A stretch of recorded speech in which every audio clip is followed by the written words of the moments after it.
afternoon to all my dear students and respected teachers and our special guests. It is my pleasure, great pleasure, to introduce our esteemed author in today's Literary Encounters and Interactive Session with Sirjandeep Kaur, a dynamic professional and a passionate writer. Before beginning with the introduction, I would like to begin with the PPT, the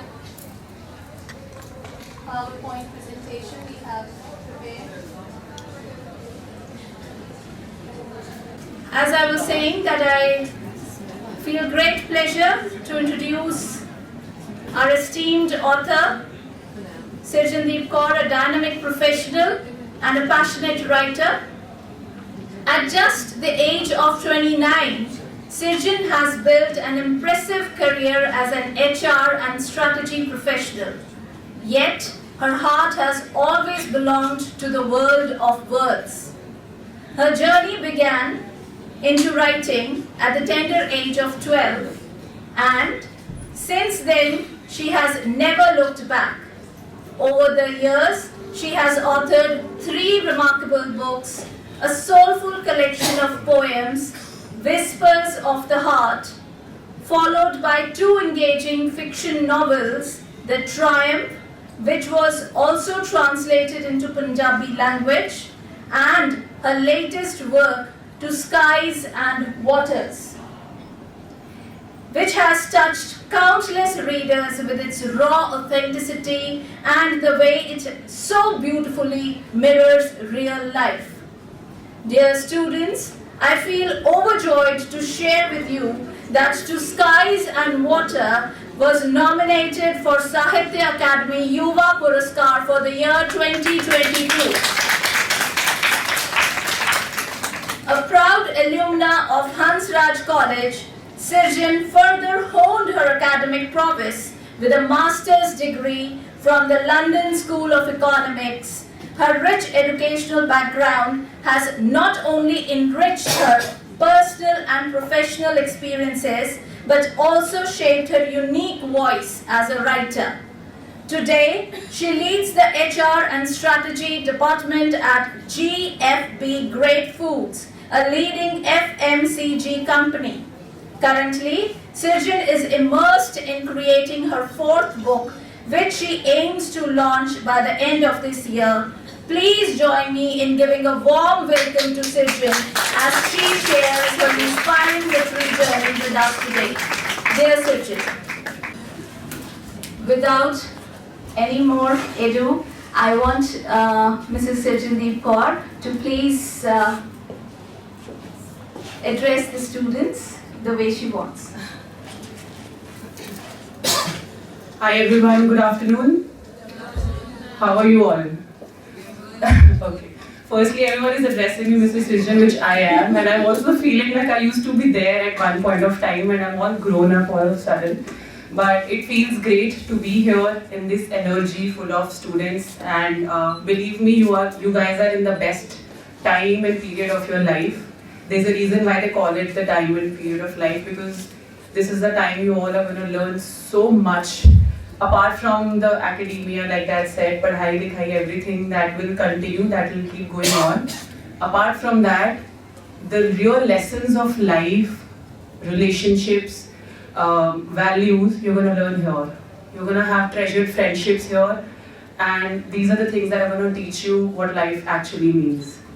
So about me, my journey, I'm Sirjan, like I've been introduced right now, I'm 29, and right now I work as head of HR and strategy in an FMCG setup in Gurgaon. I've been working with them for 6 years.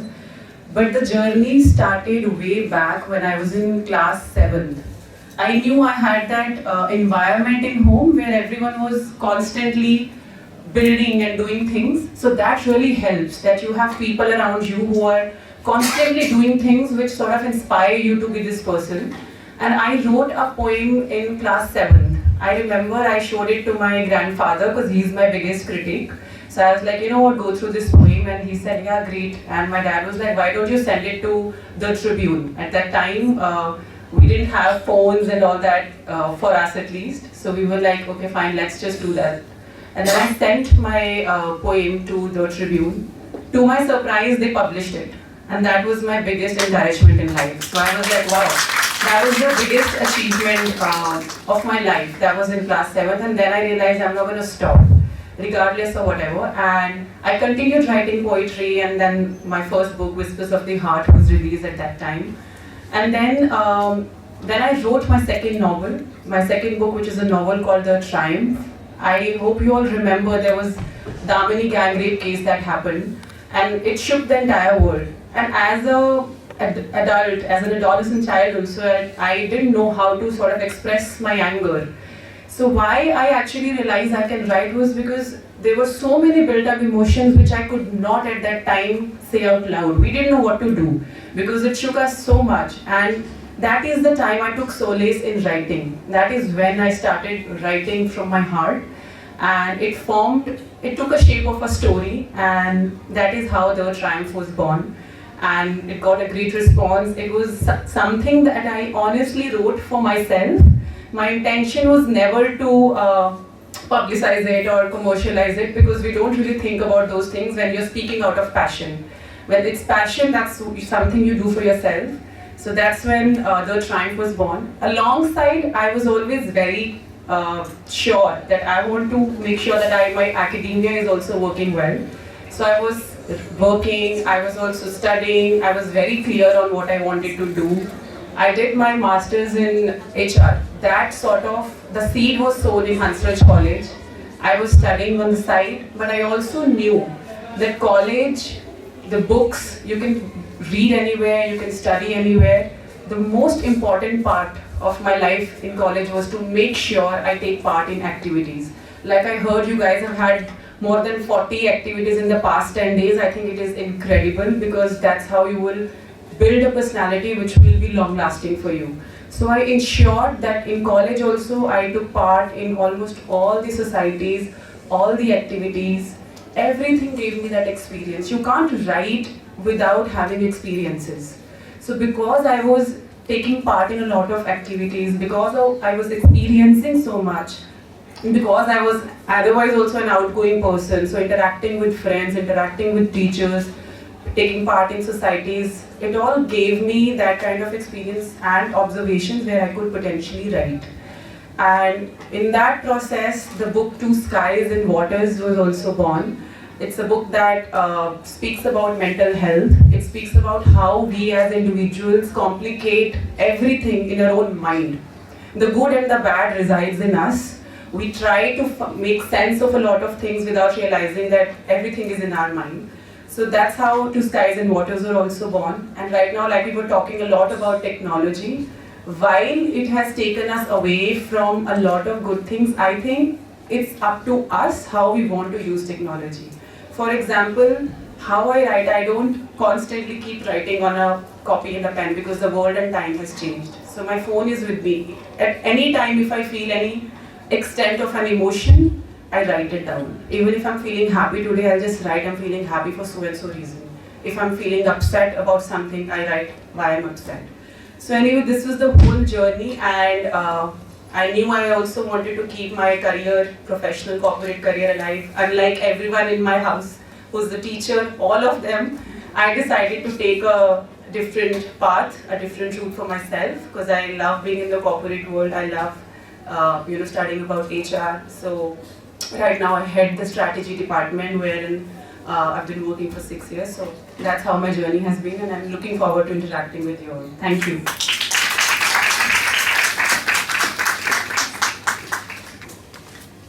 Thank you so much, dear Sirjan, for that wonderful and honored. I'm sure our students are overjoyed to know this beautiful journey that you have traversed so far. And we pray to the Almighty that many, many more success come your way.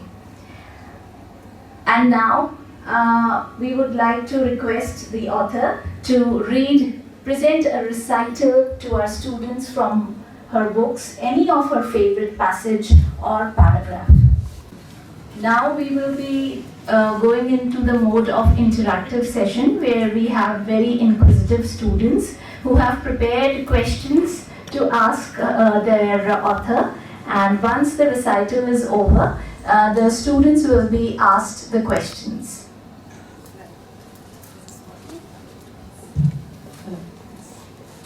So as I said, this book, To Skies and Water, speaks about mental health, and the story revolves around a girl named Avira who was constantly caught between her own mind. Her own mind was creating a lot of dilemmas.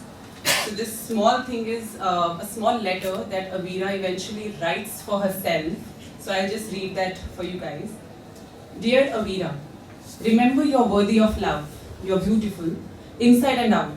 You have so much love inside you, the entire world around you could share it if they wanted.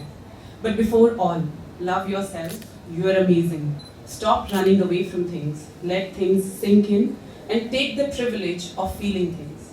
You are a human being. Allow yourself to feel all your emotions and allow yourself to be loved and to love others. What are you scared of?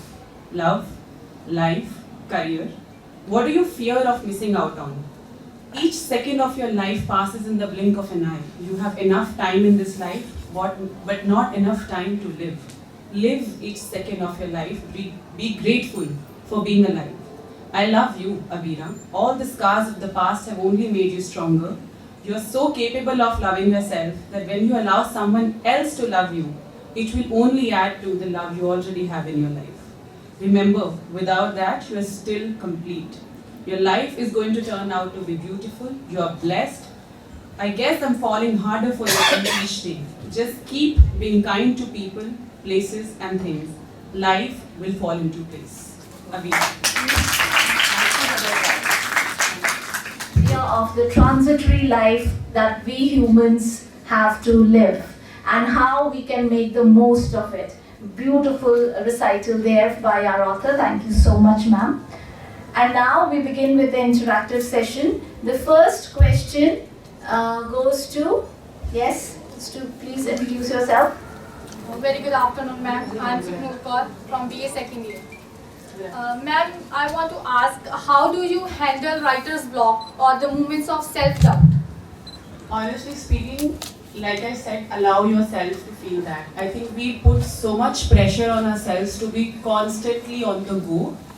We need to know we are not robots. We are human beings. When we wake up, we do our activities and we go to bed. We sleep. We are not essentially doing anything. So if you constantly ask yourself, why am I not able to write, it will actually linger on. And I faced that. I actually faced the writer's block. I was not able to write after To Skies and Waters. And I put pressure for about, I think 3-4 months. I was constantly doubting myself. Am I not able to write? My skills are going down. What is happening to me? Where is my life going? But then I realized I don't need to do that. Because writing comes from heart. And this is a human body. So allow yourself to feel that. I don't think you should ever put that pressure. And whenever you feel anything, like I said, even if I feel immense joy, I write it down. So step by step build onto that. Step by step keep writing and it will come to you. So that's how I do it. I start writing whatever happens, whatever comes to my mind, I jot it down on my phone. And then eventually I was actually able to write the book that I have written. Then I need my space. Then I can't be around people. Then I find my space where my creative energies flow. Then I'm writing constantly. So that's how. Thank you so much. Sukhnur is a budding writer herself, and she has a couple of questions more. So Sukhnur, yes, go ahead. What inspired you to start writing and how did you develop your unique style? Honestly, firstly, the environment around me absolutely helped me. And the first book, the first poem that I wrote was on exams. So like I said, my intuitive and inbuilt instinct is to write when I want to express, because I'm a big crier, okay? So if anything is happening, if I'm very happy or if I'm sad or if I'm anxious, I cry. And that is no solution. But I want to say out so much, that's when I start jotting down. And remember, not everything has to make sense, because it just has to make sense for you. So you're not writing for the world, always write for yourself. And that sort of energy and that sort of feeling of anxiousness or anger. I was very angry about exams, honestly, and I was like, what is this? Why do I have to come first every time? That was the whole story behind why I wrote that poem. So I was very angry, and I didn't know who to tell, because obviously if I will go tell a family or anyone, they'll be like, you have to study. But for me, it was very important that I wanted to express, so I wrote it. I just wrote everything in the on a page, and then I sent it. So that inspired me, and any activity that around me happens sort of inspires, and I go back to my notepad and I write. Just remember, don't write for people, write for yourself, and it does not have to make sense to anyone but you. Thank you so much, ma'am. And just one more question. If you could give one advice to the aspiring writers, what would it be? Keep writing. Don't stop. Just write. Write anything. That's all. Keep writing. Thank you so much, ma'am.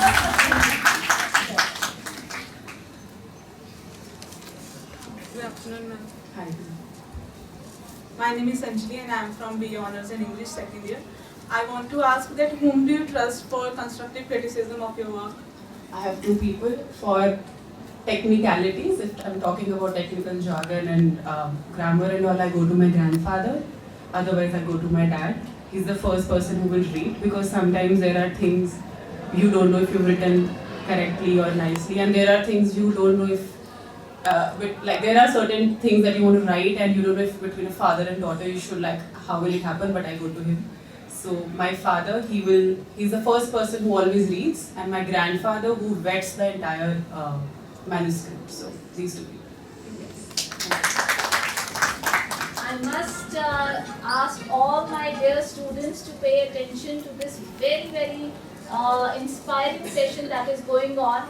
The way Sirjan ma'am has just shared with you that how your anger, your frustration can actually lead to something creative. This is a learning experience for each one of you, dear students. So please write whatever language you want to write in. It can be English, it can be Punjabi, Hindi, any language you want to write, but give expression to your thoughts. Wonderfully worded, ma'am. Thank you so much. Next question. Ma'am, good afternoon. Hi, good afternoon. My name is Gurpreet Kaur. I am student of BA Honours in English second year. Ma'am, as an author, patience must play important role in your writing journey. So, ma'am, how do you view the importance of patience in your life, and what advice would you like to give us to cultivate it in our daily lives? I think patience is important in all aspects of life. Firstly, this is something that I've learned, that without patience, nothing will happen, because you need to continue going. And with me, like I answered before, when I was also facing the challenge of writing, there was time when I was frustrated, until I realized there is no point keeping this anger, because nothing good will come out of it. So there were times when I was only writing one line, and that's very frustrating, that what did I do of my entire day? I just wrote one line, what will even happen? And then I erased a lot of lines. Honestly, the trick of life is to continue going, and even if you've written one day, one line, don't be hard on yourself. I think this is it's going to be very repetitive, but it is very, very important in life that as human beings, we put a lot of pressure on ourselves. We are very hard on ourselves. We forget that we are human beings, and we are not here to impress other people or to just commercialize everything. We are here for ourselves also. We forget that. So the moment you realize that you're doing it for yourself, patience will automatically come. And patience has to be in all aspects of life, everything. So the thing that I used to do was, when I would write, even if it is one line in one day, I will then go back to my other activities, because there are 1,000 other things also that are going on in life. So that might as well just do that without sitting and thinking about that. So that's all. Thank you. Have learned from writing your own books. Important lesson, interest very, but what a good question. I think the most important lesson that I have learned is that that I can write for myself, and that I'm amazing, honestly. Okay, because there was a time when I wanted to get a little bit of, you want that acknowledgement and all that stuff. But when I go back to my notes, I feel, again, going back to your question, because I'm thinking in my head right now, another important lessons is that by writing, you get a lot of self-reflection. I'll tell you how. Writing is not only writing books and getting it out. There are things that you write very private to yourself. For example, people write journals. I write notes. So way back, like 2-3 years ago, I almost wrote every month about anything that I was feeling, like I said. And by the end of that year, I went back to my notes and I realized that, oh my God, I went through series of emotions and I've improved so much. So I think one of the biggest lessons is that you learn a lot about yourself from your own writings by actually doing a self-reflection and a journey back in time. So that is one of the biggest things that I've actually learned from my own writings. Yes, thank you. Good afternoon, ma'am. How are you? I am good, thank you. How are you? I am also good. And I am a student of ME English. My question is to you. What do you enjoy about the most What do you enjoy the most about the writing process? I think it gives you a lot of creative freedom and it gives you a lot of enlightenment. Like sometimes you end up writing things which you don't feel you are capable of even thinking. Like I've written certain things which I'm like, oh wow, I've written this, how come? So I think I really enjoy the process of enlightenment that comes with writing. Yes, Thank you, ma'am. Good afternoon, Hi, ma'am. good afternoon. I actually got rid of English first year. My question to you is, what keeps you motivated to continue writing even in your challenging times? Firstly, I think people who are genuinely blessed to have support. So I think what keeps me motivated is a lot of people around me. The biggest motivation of my life, my family, great friends, and now a great partner. So all these people who really help you to not stop. And secondly, when I answered the previous question, your reflection, self-journey backwards. If you continue writing all these thoughts, then you go back and you see, I have conquered this. I have already done that in the past. Why won't I be able to conquer the other challenges in life? So I think being able to recognize what you have achieved in the past helps, because often more than ever we forget what we have done in the past, what we have achieved in the past. Even minutest of things, for example, going to a fancy dress competition and winning it. You know, my cousin, we dressed her as a tree. We put like real leaves on her. She won that competition. I feel, please acknowledge that. That imagine you sent me on a stage looking like a tree, but I won that. I think that is also an achievement. We often forget what we've done for ourselves in the past. Going back to those things help you to, conquer whatever is coming along your way. So I think that helps you. Thank you.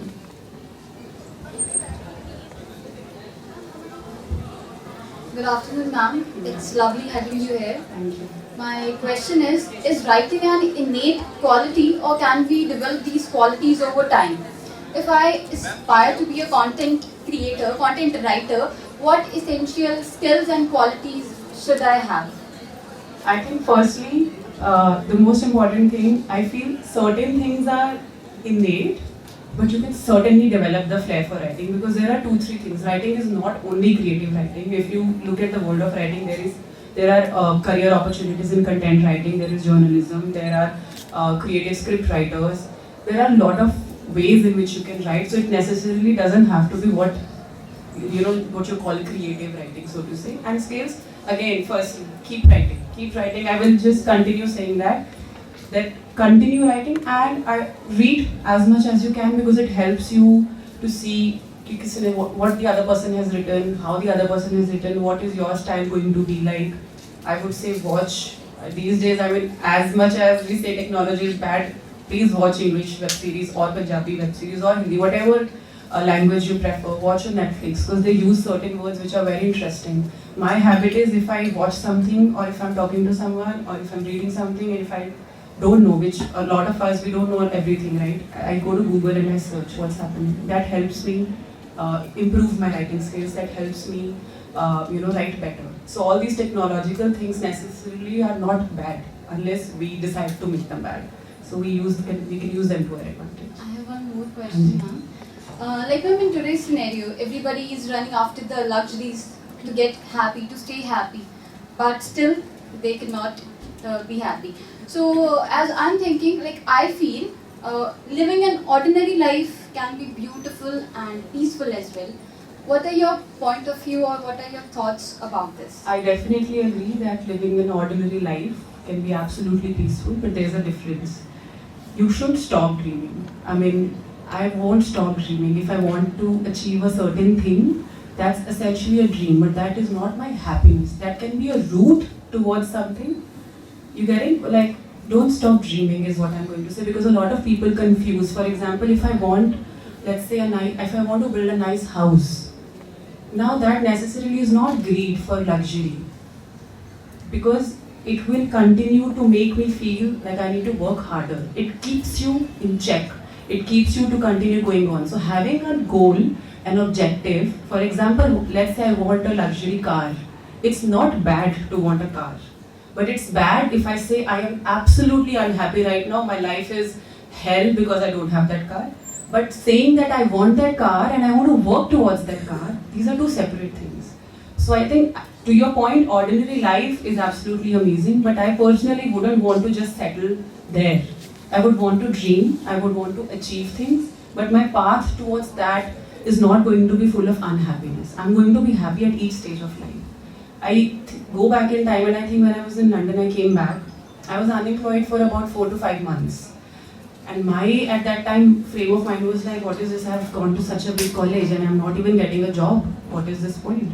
And then I finally got a job of not my dream salary. Honestly speaking, it was one of the lowest salaries, pay grades, as compared to my friends who were just graduates. And I was very upset for a few days until I realized I can still live the life that I want to with the salary that I have. And I swear, like I genuinely, from that day till today, whatever I'm earning, my level of happiness has never hindered. Like it remained the same, because I decided money is not going to be my source, money is not going to be my decider factor of happiness, but I will continue to aim harder and continue to probably add more luxuries in my life. Why not, if I can work hard towards that? So that is my take on it. Thank you so much. It's a beautiful life lesson, yes, that irrespective of what you dream and what you attain, right? The consistency of your journey, of moving towards your goal, of enjoying the simple joys of life, that's how you reach here, Vijay. Very, very well worded and well answered. Thank you so much. Good afternoon, ma'am. Hi, good afternoon. My name is Sarur. I'm a student of MA English, and my question to you is, which authors have had the most influence on your journey as a writer? Honestly, lately I've read Khushwant Singh, and now I know a lot of people have various thoughts on that. The reason I really enjoyed reading him was because he was so unfiltered, right? So for me also, my writings, I write as real as possible, because I am not writing for you to open your grammar book and see what this word means. I am wanting you to read it in one go and be like very real like. So Khushwant Singh, in his autobiography, Truth, Love and a Little Malice, he's written a lot. Obviously, we'll all have different opinions, but his writing style is very unfiltered, and I think I kind of really enjoy that, because that's how you connect with someone. You feel that you're in that book. So that would be that. Actually, I had another question. Since you said your book is coming out this year, is there anything you'd like to share about your upcoming book? Yes, so this is something very different. Normally, I would write books which would sort of give you a certain life lesson or whatever.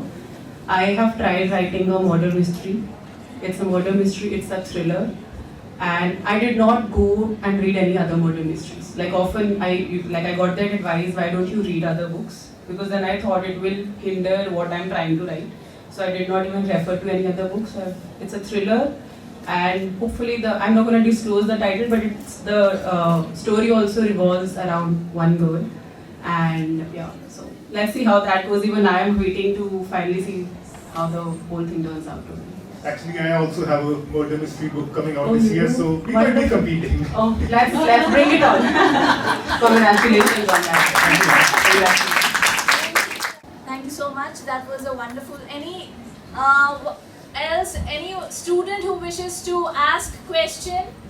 The floor is open. Okay, I have one question from you, dear Sirjan. How was your experience of getting published, and any advice for the aspiring writers on navigating the publishing world? Right. So definitely, if you're trying to aspire to go to big publishers, it's a challenge. It's not necessarily very easy. It took me about a year to find the publisher because we all are very young, new authors. So have your manuscript ready. They will certainly ask for one short paragraph of your book, and they will ask 3 chapters. Continue sending. So for me, I actually sent to Skies and Waters manuscript to about 7 or 8 publishers, and then I chased them. It wasn't very easy, and that they accepted. Actually, at first I got rejected, and then I again, because I knew nobody can reject you in 1 minute. They'll have to spend time to read your book. So it's definitely not something that they did after reading. So I knew I have to go back to them. So don't lose heart and don't lose hope. And then I continued writing. Another thing that I personally feel after getting published from Rupa, which is a big publisher, is that we should also seek to go to the small publishers. Why? Because they actually see your talent and they'll invest more on you as opposed to the big ones, because they already have their set of authors who they want to spend on.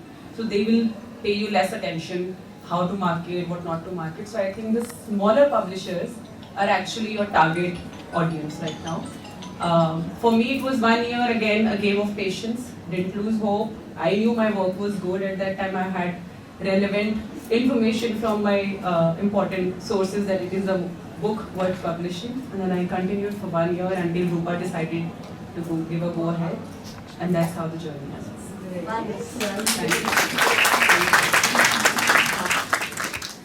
Wonderful literary encounters with the author Sirjandeep Kaur Ubha, and we have learned some very valuable life lessons, and not only our students, dear Sirjan, even I have learned so much from you.